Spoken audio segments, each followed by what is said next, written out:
MTV news Kannada ವಾಹಿನಿಗೆ ಸ್ವಾಗತ.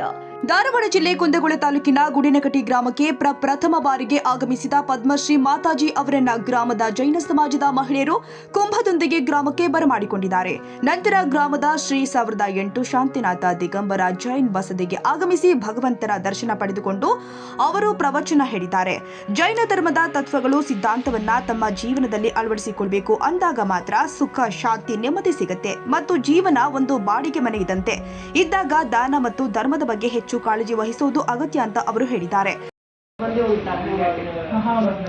ಅದನ್ನ ಧರ್ಮನ ನಾವು ಮಾಡಲಿಲ್ಲ ಅಂದ್ರೆ ನಾವು 10 ಮಂದಿಗೆ ಮಾಡಿದ್ರೆ ಒಬ್ಬರಿಗೆ ಸಾಲಲ್ಲ. ಆ ಥರ ಅದಕ್ಕೆ ಸ್ವಲ್ಪ ಧರ್ಮದ ಮಾರ್ಗದಾಗ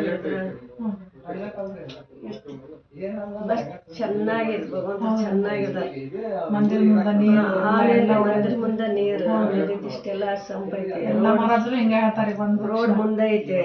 ಆದ್ರೂ ನೀವು ಕಳ್ಕೊಂತೀರಿ ಅಲ್ಲ, ದೊಡ್ಡ ಭಾಗ್ಯ ನೀವು ಕಳ್ಕೊಳ್ಳೋದು ಭಾರಿ ಚಲೋ ಐತಿ. ಸಂಪ ಎಷ್ಟೈತಿ, ಆಮೇಲೆ ಶಾಂತಿ ಐತಿ. ಗಿಡಗಳು ಆಮೇಲೆ ರಾವಿಲ್ಲ, ಆಮೇಲೆ ಅನ್ನಂಗಿಲ್ಲ ಅಂತ. ಅದಕ್ಕೆ ನೀವು ಎಲ್ಲ ಕೂಡಿ ನಾನು ಈಗ ತರ್ಲಗಟ್ಟು ಕರೆದಿದ್ರಲ್ಲಿ ಹೋಗ್ಬೇಕಂತೆ. ಅದೇನೋ ಒಡ್ತಾನೆ ಈ ಕಡೆ ನಿನ್ನೆ ಸಂಜೆ ಒಂದು ಬದ್ಲಾತ್ ಮತ್ತೆ. ಅದಕ್ಕೆ ಮೊದಲು ಅಂಗಡಿಗೆ ಹೋಗ್ಬಿಡೋಣ, ಪೂಜೆ ಅದಕ್ಕೆ ಆಮೇಲೆ ವಿಚಾರ ಮಾಡಿದಾನ. ಅದಕ್ಕೆ ನೋಡುವ ನಾನು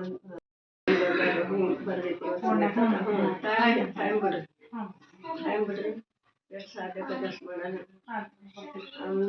ನಿಮ್ಮ ಹೊಲಗಳು ಫಲಾನು ನೋಡೋಣ. ಒಳ್ಳೇದಾಗಲಿ, ಚಲೋದಾಗಲಿ. ಅವ್ರಿಂದ ನಿಮ್ದು ಆಗಿತ್ತು ಅಷ್ಟೇ ಎಲ್ಲ ಕಡೆನೂ ಸ್ವಾಮಿ ಮಹಾರಾಜರ ನಮ್ಮ ಜೈನರು ಮಾಡಿದ್ರು. ಅವರಿಂದ ನಾವೆಲ್ಲ ಅದಕ್ಕಾಗಿ ನಾವೇನಂತೀವಿ, ಹಿಂದಕ್ಕೆ ಜಗ್ಗೋದು ಬೇಡ, ಮುಂದಕ್ಕೆ ಜಗ್ಗೋರಿ. ನಮ್ಮಿಂದ ಮುಂದೆ ನಾವು ಹೆಂಗೆ ಬೀಜ ಬಿತ್ತೀವಿ ಹಂಗೆ ಬೀಜ ಅದು ಬೆಳಿತೀವಿ. ಅದು ನಾವು ಬೀಜ ಬಿತ್ತಬೇಕಲ್ಲ, ನೀರು ಹಾಕಿ ಬೆಳಿತೀವಿ. ಅದಕ್ಕೆ ನಾವಷ್ಟೇ ಬರೋದಕ್ಕಿಂತ ಮಕ್ಕಳು ದಿನ ಸ್ವಲ್ಪ ಬಸ್ತಿಗೆ ಹೋಗೋದು ಅಂತ ಒಂದು ಡಬ್ಬಿ ಮಾಡಿ ಡಬ್ಬ ಒಂದಿಷ್ಟು ಪೂಜೆ ಇಟ್ಟು ಕಳಿಸ್ಬಿಟ್ರೆ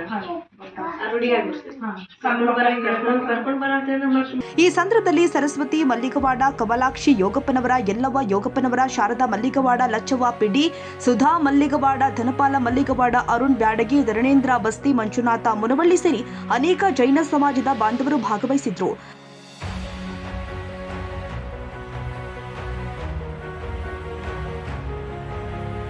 ತಾಜಾ ಸುದ್ದಿಗಾಗಿ ಎಂಟಿವಿ ನ್ಯೂಸ್ 24x7ಗೆ ಸಬ್ಸ್ಕ್ರೈಬ್ ಮಾಡಿ ಮತ್ತು ಬೆಲ್ ಐಕಾನ್ ಅನ್ನು ಒತ್ತಿ. ತಪ್ಪದೇ ಲಿಂಕ್ ಶೇರ್ ಮಾಡಿ.